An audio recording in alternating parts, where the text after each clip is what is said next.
బటన్లు నొక్కి నొక్కి జగన్ అలసిపోయారని ఈసారి మనం బటన్లు నొక్కి వైసీపీ ప్రభుత్వానికి తరిమికొడదామని మాజీ ఎమ్మెల్యే వంగవీటి రాధా విమర్శించారు.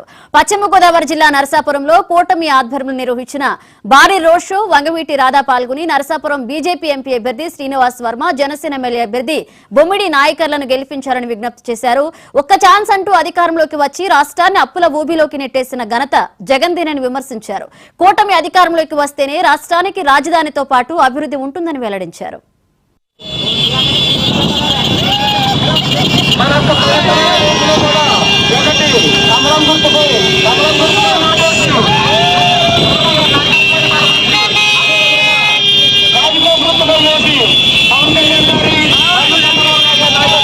పాపం జగన్ రెడ్డి గారు 59 నెలల నుంచి బటన్ నొక్కి నొక్కి నొక్కి అలిసిపోయారు. ఈ ఒక్కసారికి మనం బటన్ నొక్కుదాం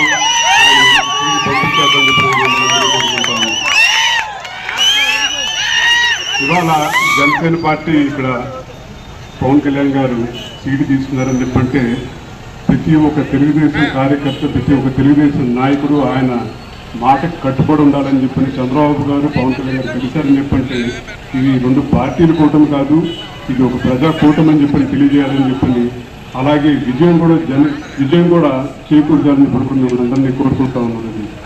ఇవాళ ఇది 3 పార్టీల కలయిక కాదు. ఇది ఈ వేదిక మీద చూస్తే కులాల వారీగా విడగొట్టి మాట్లాడుతూ ఉన్నారు. ఈ వేదిక మీద అందరం కలిసికట్టుగా ఎలా ఉన్నాము, భవిష్యత్తులో కూడా కలిసికట్టుగా మీతో పాటు ఉంటాము. ఈ 6 రోజుల పాటు మనందరం కష్టపడితే భవిష్యత్తు మన చేతుల్లో ఉంటుంది. కూడా మిమ్మల్ని అందరినీ కోరుకుంటూ ఎక్కడి నుంచో పులివెందుల నుంచి ఏదో పుల్లులు సింహాలు బయలుదేరి అంటారు. పుల్లు సింహాలు కాదు కావాల్సింది, ప్రజలకి నాయకులు కావాలి.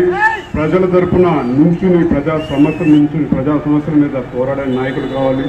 ప్రజలకు అండగా నుంచునే నాయకులు కావాలి. అలాంటి నాయకులు మనం ఎన్నుకుందాం. బొమ్మిడి నాయకర్ గారిని, శ్రీనివాస్ వర్మ గారిని ఎన్నుకుందామని చెప్పి అందరినీ కోరుకుంటూ మీరిచ్చే తీర్పు ఒక పార్టీ తీర్పు